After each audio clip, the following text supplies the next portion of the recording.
Good morning mga kadigma. So another day, another vlog. Today is harvest day. Yon, kasama natin si Batang Kadigma. So bali nauna na kami dito para i-check ko yung tubig dun sa bana. So bali ang gamit natin phone mga kadigma. Nakalimutan ko yung aking GoPro. Kakaisip-isip. So yon, maganda naman yung ano. Maganda naman yung panahon. So sana pagbigyan tayo nitong araw na to. Sana wag umulan, di ba? God is good naman mga kadigma. Alam ko naman na hindi uulan, di ba?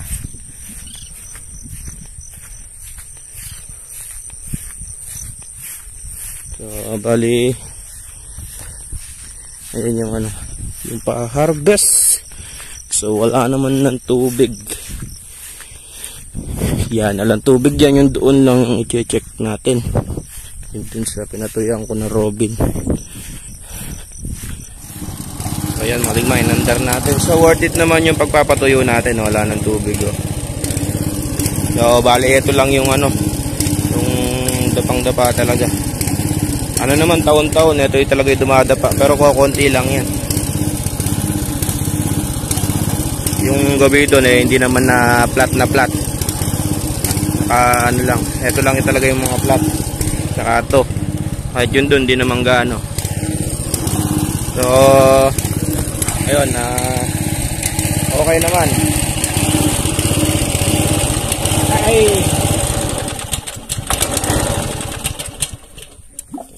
Siya. Ano naman yung pagpapatayo natin mga kadigma. So bali alis ko lang to, hugutin na natin para itabi natin yung hose at Robin para mamaya dire-diretso sila mag-harvest. So yan mga kadigma, no? Hintay lang natin yung ano, yung harvester. So pagdating siguro nila pwede nang pa-harvest agad to para hanggang tanghali lang tayo, baka kasi pagkahapon mulan. Meron lang isang bad news mga kadigma, yung dun sa vlog na yung ang nag-i-import na naman sila ng maraming bigas. So wala pang ni-import, apektado na kami mga magsasaka mga kadigma. Bumaba po yung palay. Nag-ano na lang siya sa 19 to 20 pesos per kilo.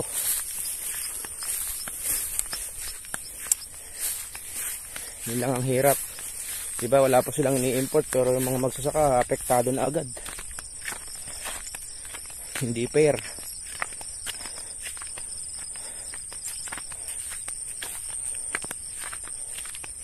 Hindi pong balita pa lang tapos agad mag-a-adjust sa magsasaka.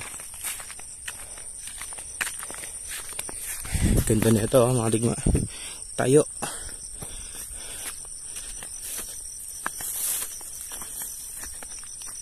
Gandang ano, hinog na.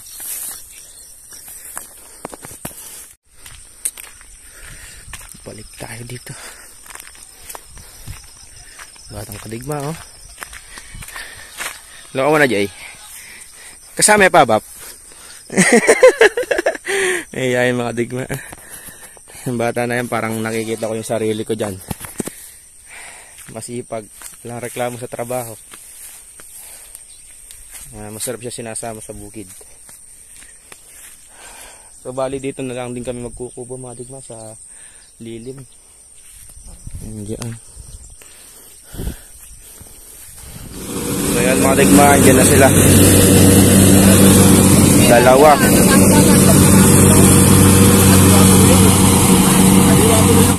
Oh, shout out. Tok, shout out, Tok. Hindi pa ako nagparagan eh. Kailangan mo, paragan pa.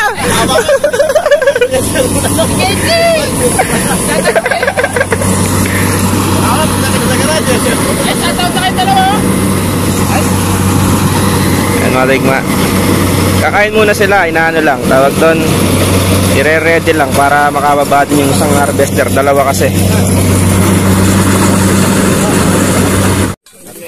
So yan mga digma, cowboy na lang. Wala tayong kubo dito, malayo, maputik. Ayun, tok! Ataw, te Bostel, huwag na natutulaw.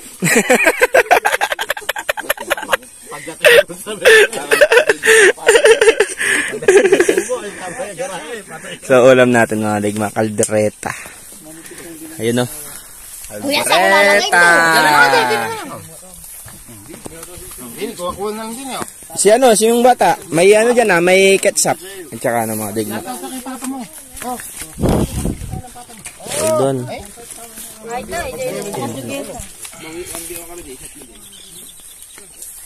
Mga bata ko oh. Kain po tayo mga digma. Ulam natin ano, pabo. Piniritong pabo. Tsaka kiksap. Yun o. Kiksap. Ano? Ketchup na may konting ulam. At saka ano, yun o, kaldereta. Ano yan? Pabo. Abong may palong. Pabo yan wa. May palong na may pabo ah. Ayun na tayo mga idol.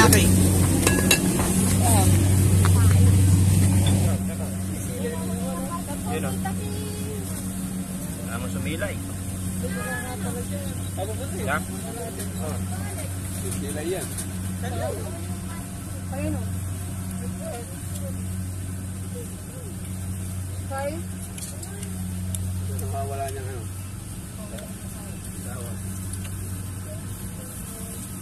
Kalayo naman ang asawa niya. Pagurot na talaga. Dito lang ano ko dito. So yan mga digma, bali nag-harvest na po. Yun ano, konti na, nakahihigit ng kalahati. So siguro baka 1 PM tapos tayo dyan. So andito na rin yung mga ilador. No, si Never Vintage. So yan na mga digma. Po, hindi po natin alam kung ilang sako pero tapos na mag-harvest. So diretso na yan sa baryo. Yan yung mga kalabaw. Namumuti. Ito ayan. Ito pa oh. So ayan, malinis na dong gawi. Andito na lahat. So bali sasabay na rin tayo sa kariton. Sasabay tayo kay Never Vintage. Nasaan ba si Never Vintage? Ayun.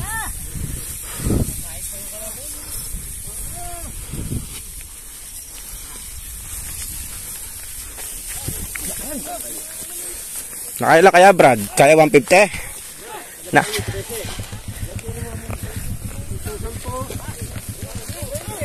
$130. 150. Pinag-aaral ka kasi ni ano, hindi ka nag-aaral ngayon. Nahihirapan kang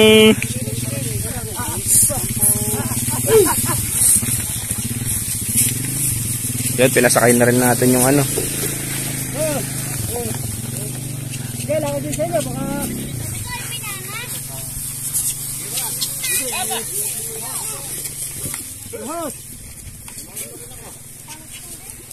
Dito na tayo sasakay kay Never Vintage. Op, mahalanganin.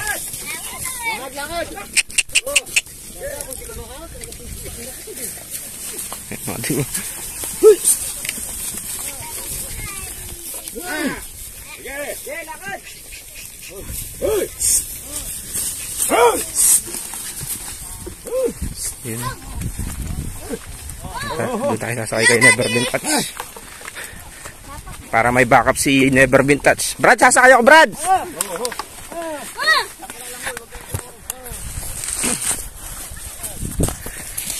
Yeah. Yun no.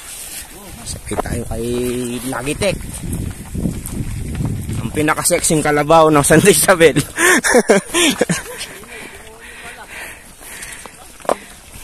Yan mga digma. Kasi pag dating natin doon, pagka nakakarga na ang ulan na yan.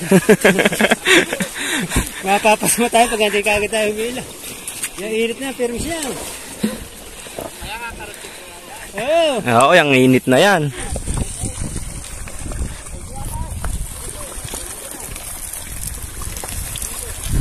Mga digma, oh.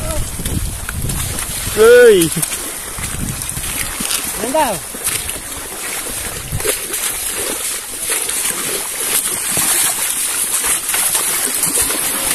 Kakampisado, oh. Yun pa yung ulit, mga digma. Udan!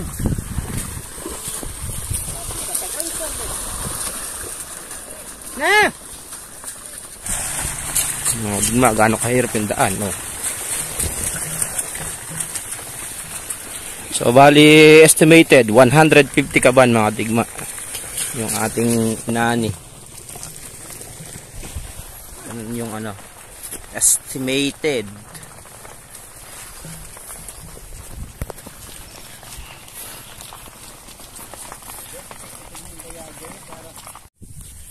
So ayan mga digma, so dito na po tayo. So ayan, nakasakay na rin yung Robin ko.